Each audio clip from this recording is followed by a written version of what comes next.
I live in a not-so-well-off area.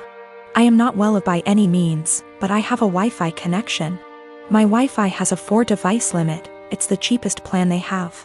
My neighbors have a 12-year-old daughter who has to attend online classes. I know her well because she comes over fairly often to hang out with my daughter as they are friends.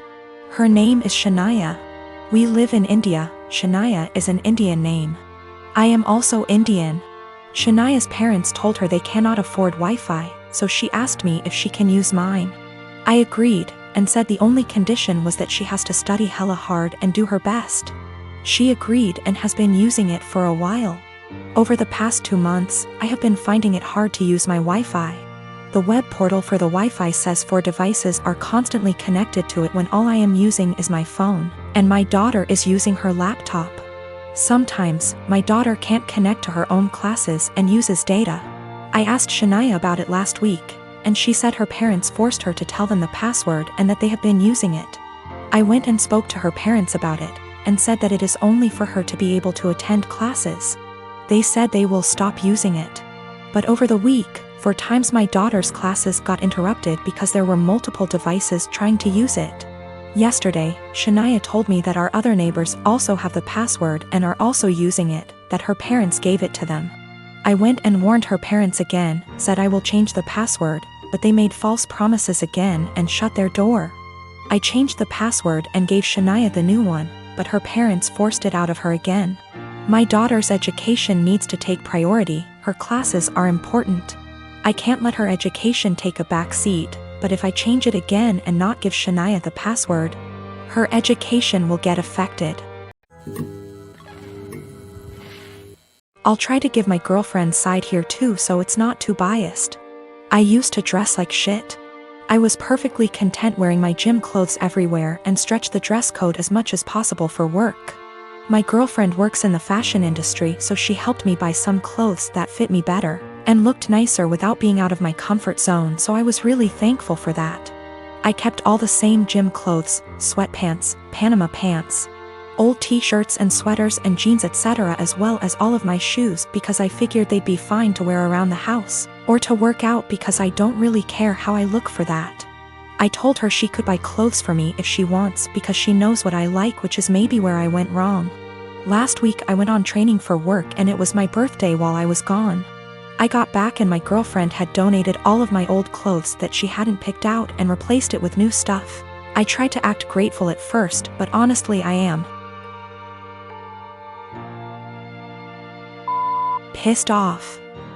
I don't want to wear shitty stiff jeans that stain the seats in my truck blue, and the running shoes suck for actually running. Even the sweatpants are kinda tight, which in my mind defeats the purpose of wearing sweatpants. She got rid of all my old t-shirts that I bought at games and replaced them with plain colors, but now I have barely any t-shirts at all, and she spent a ton of money doing this. I know the jeans alone are over $300 and the shoes probably cost over $2,000. She gets a small discount on this stuff, but still, she probably spent upwards of $5,000 on all the new clothes. I looked up some of the brands and it's all really high-end. I told her I wish she hadn't gotten rid of my old stuff, and she said I would have kept wearing it, so she had to, but offered to go get it back from the thrift store. Well, the thrift store apparently sends their donated clothes away to get wasted, and then they get sent to various locations throughout our city, so basically no one has any idea where my clothes are and they're as good as gone.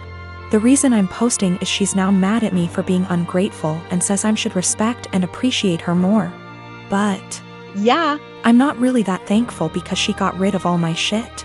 Yesterday I told her not to talk to me until she came home with my bean boots that I've been breaking in for years, which she actually was able to find, but it caused a huge fight. I don't dress like a slob, my clothes don't have holes, I'm not wearing lame graphic tees, and everything I've worn out of the house for the last 3 years, with the exception of going to the gym. Also, I'm not going to break up with her over this. It sucks, but not really breakup worthy. I'm a software engineer with a full-time job and a side hustle of doing freelance coding work in my own time. I've always been the type to have a side hustle I put a lot of my free time into. I get really bored sitting idle. My freelance hourly rates are $60 an hour, and at my full-time job, my hourly pay works out to about $40 an hour. So that's how I value my time. Anyway, over Christmas vacation, I was staying at my parents' house. My cousin was also staying over with her 3 young kids from Christmas to New Year's. I'd been planning on doing some work on my freelance projects when I had free time, in the mornings when my family had no plans. I wasn't in any rush, I was already ahead of schedule on them all, but I didn't really have anything else to do.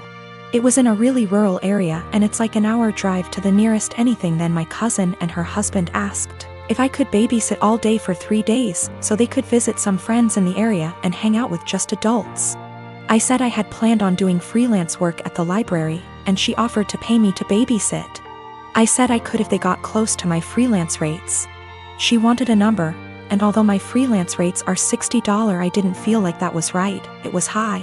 But I didn't want to go too low. Honestly, babysitting 3 kids would be harder for me than the routine coding work I had for my freelance project. I don't know a lot about kids and I've never babysat for long, and I had a feeling it would be stressful and difficult. So I said $35, which is below what I make hourly at work, and what is the bare minimum I'd value my time for, if that time is spent doing difficult work. And she went crazy at me, saying that's a ridiculous rate for babysitting, that I was entitled and being selfish, that I'm trying to take advantage of how she didn't have other options, etc. I said that's way below what I'd be making if I had the time to do my own work, and I'd be putting off my own work to babysit. Her husband then got mad at me, saying that I was a 24-year-old girl, that I'm damn near a child myself, that my time is not worth that much and it's childish to say that it was, and that I was a stupid girl for not knowing that babysitting costs like $15 an hour. When I grew up and have kids of my own, I will see how stupid I was being. I was kind of done with being called stupid, so I just told them I hoped they could find someone else. My mom thinks that I asked for something offensive, and my cousin and her husband obviously did too. I am currently divorced from my ex Thomas of 30 years. We ended up seeing a lawyer to help with dividing stuff. Everything was pretty much wrapped up till he said he no longer wanted any part of our kids' lives. I didn't argue with him about it since I already know what it's like having a parent who doesn't want you around, or wants to be in your life. I asked what he wanted me to tell the kids and he just said, "Whatever you think is best, I don't care. I don't want to parent anymore." Everything was in agreement and signed with no fuss. A few weeks later I get a call from my ex-mill asking if we could meet each other. When I came over, she broke down crying and begging to let my ex see his kids again. I was confused about what she meant because not once did he contact me after meeting the lawyer.